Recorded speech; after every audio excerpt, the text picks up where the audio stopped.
Vamos en estos momentos a iniciar con una mesa muy interesante de diálogo, cuarto grado, como todos los viernes. Échele, mi querido César.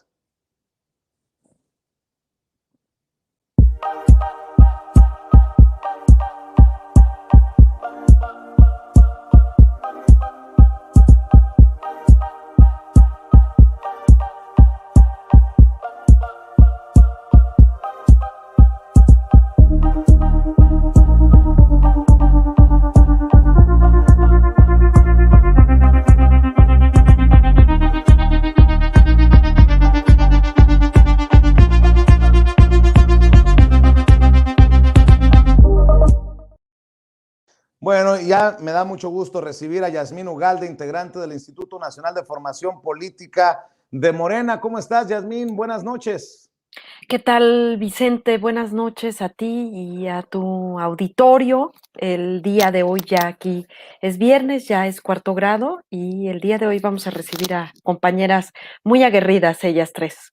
Bueno, pues vamos entrándole porque vamos a tener mesa de lujo y hay algunos temas que quiero también que abordemos antes de entrarle de lleno a la aprobación de la interrupción legal del embarazo en el Congreso de Veracruz, por ejemplo, y los avances en materia de género en la cuarta transformación, con tanta polémica en torno a la influencer esposa del gobernador electo y que se dicen víctima de persecución política o violencia política de género. En fin, vamos a hablar de eso y más. Déjame saludar primero a Mónica Robles Barajas, licenciada en Economía, maestra en Administración de Empresas, con diplomado en Derechos Humanos desde la perspectiva de género, 2 veces diputada local en el estado de Veracruz entre el 2013 y el 2016 y entre el 2018 y el 2021. Mónica, muchas gracias por acompañarnos. Muy buenas tardes, muy buenas noches. A ver si la tenemos, compañeros. No la veo todavía. ¿Tú la ves, mi querida Yasmín? No, se nos está perdiendo Mónica. Bueno, vamos a ver si podemos entonces hacer el enlace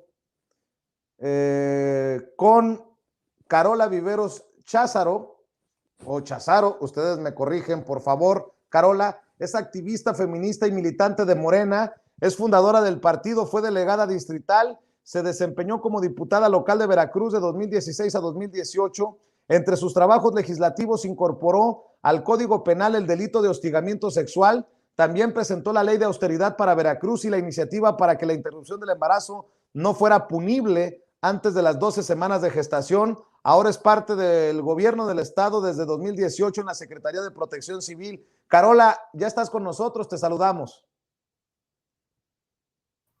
Hola Vicente, ¿qué tal? A ti y a tu auditorio, Yasmín, también saludos. Nada más te faltó decir que soy peje zombie. Bueno, eso quedará, se verá evidenciado en el transcurso de Sí, cuarto es que grado. este programa es sin censura, ¿no? Yo por eso Sí, me atrevo. venga, venga. Gracias, Carola. Déjenme saludar a Esmeralda Lexiur Ferreira. Ella es abogada litigante en el sistema penal acusatorio, consultora de derechos humanos, género y seguridad. Desde la sociedad civil ha impulsado acciones en torno a los derechos humanos de las mujeres, ha impulsado recomendación ante la Comisión de Derechos Humanos sobre casos de desaparición forzada y violencia de género, capacitadora, consultora y asesora en diversas instituciones de gobierno como fiscalías, instituciones de las mujeres, Poder Judicial, Educación Pública, Seguridad, entre otras. Esmeralda, ya nos acompañas. Muy buenas tardes, muy buenas noches. Muy buenas noches, Vicente, para ti, muchísimas gracias a tu auditorio también, por supuesto. Saludo con mucho gusto a Yasmín y, por supuesto, a mi querida compañera y amiga Carola Viveros. Un gusto y un placer. Muy bien, el gusto es de nosotros. ¿Ya estará de regreso Mónica al sistema, compañeros, o nos vamos, nos arrancamos que se vayan sumando? Bueno, vamos a arrancar nosotros, si les parece, y vamos viendo cómo se incorpora ella a la transmisión. Mónica Robles Barajas. Mi querida Yasmín, déjame preguntarte, porque es el tema de las últimas horas y ya le pediremos su opinión a Esmeralda y a Carola. Cuando ¿cómo lo digo para que no se vayan a enojar? cuando se hacen señalamientos de violencia política de género tan, creo yo, a la ligera, no termina afectando precisamente al movimiento que busca un respeto de la mujer, un respeto de la integridad de la mujer, no importa lo que se dedique y en todas las áreas de nuestra sociedad. Y lo digo porque me pareció muy simplón esto de me están atacando porque soy mujer de la esposa del hoy gobernador electo de Nuevo León por el caso de los influencers y de las campañas. ¿O tú qué me puedes opinar acerca de eso, Yasmín? Mira, pues la realidad es que esta narrativa la hemos vivido ya desde hace mucho tiempo. Hemos sabido, lo hemos dicho en este espacio infinidad de veces, que estas luchas legítimas han sido mal tomadas, han sido la bandera para estos que son opositores al gobierno actual, estos que son anticuatroteístas, y han tomado estas banderas para hacer de ellas precisamente esto que dices, ¿no? Le empiezan a quitar la legitimidad a estas luchas y a mí me parece muy delicado. Y más allá de que nos pudiese parecer gracioso el tema de que esta persona se sienta agredida por el INE, por la reciente resolución que da a esta multa que le dan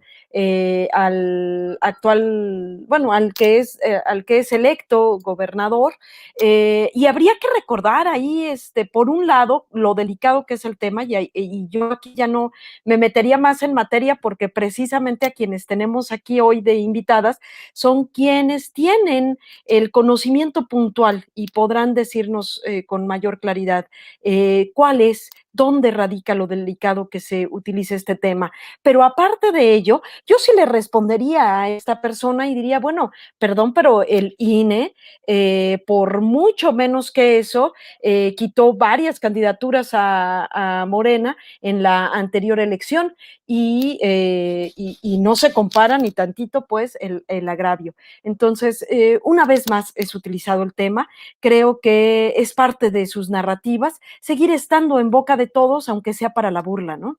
Así es, Carola, por ejemplo, te pregunto a ti, ¿te parece violencia política de género? Por cierto, saludo también a Mónica Robles Barajas, que ya pudo enlazarse y está conectada con nosotros. Hola, Carola, ¿a ti te parece, hola, ¿cómo estás? ¿Te parece violencia política de género una decisión como la de ayer en el INE?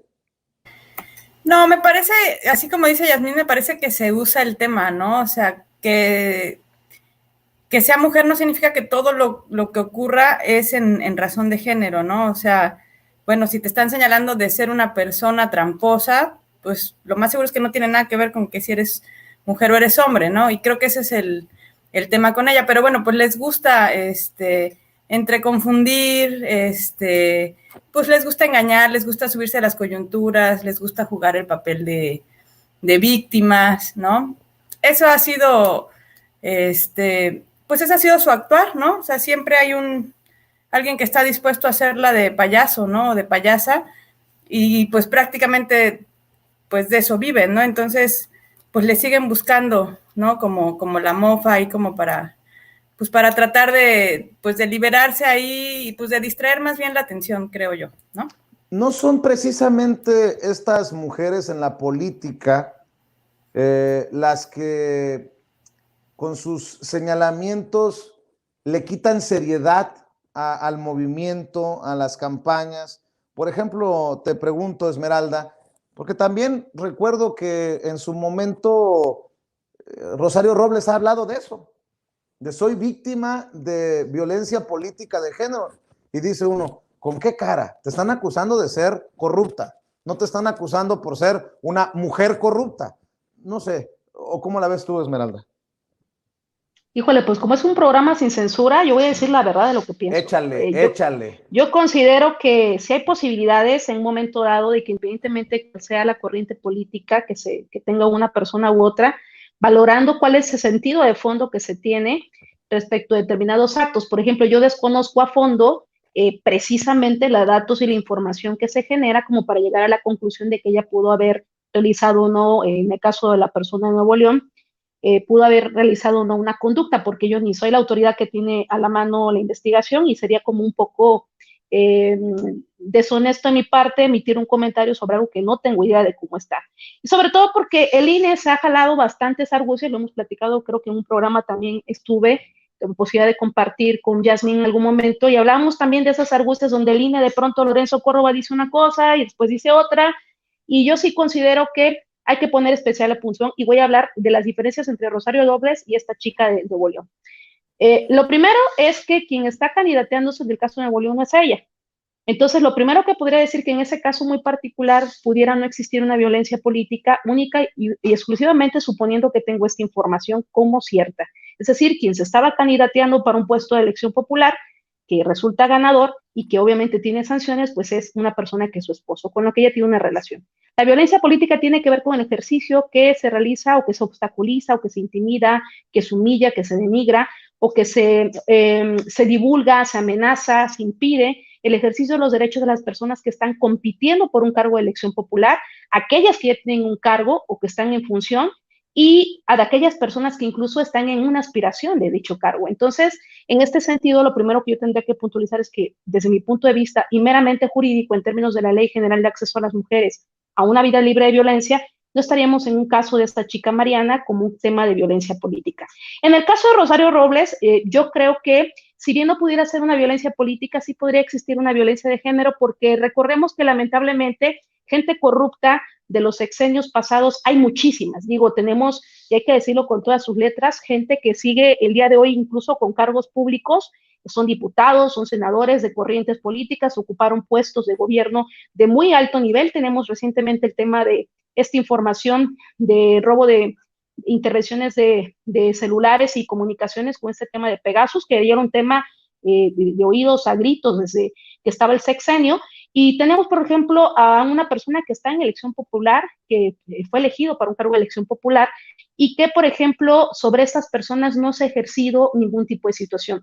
Analicemos entonces cómo de pronto la violencia de género puede no llevarse a cabo en las investigaciones de determinados hechos de una manera sumamente parcial que en otros casos. Si nosotros analizamos muy puntual cuántos hombres están detenidos de los sexenios anteriores, ustedes van a decir que hombres están realmente detenidos y procesados, que hayan estado en puestos de gobierno y que ahí tenemos a Cienfuegos, que se fue, tenemos otras personas que también han sido deliberadamente sometidas como personas inocentes y de pronto tenemos el caso de una mujer que fue muy mediática, que estuvo participando de manera muy directa con el que entonces fue el presidente de la República, Enrique Peña Nieto, y por supuesto que esto nos da a entender que cuando vemos cuestiones tan evidentes como tener un secretario de gobierno, que sobre él no se está recayendo quien fuera secretario de gobernación, como fue Chong, y no se está haciendo absolutamente nada en su contra, y tenemos a una mujer que tenía un tema de desarrollo social, por ejemplo, en su momento, que participó también activamente, entonces tenemos que ver que a veces la violencia de género, parezca o no, justo busca encontrar los recovecos, de encontrar como aquellas personas que pueden ser susceptibles y más fáciles de poder pasar. ¿Por qué? Porque los pactos entre hombres y mujeres en la política no son de la misma manera.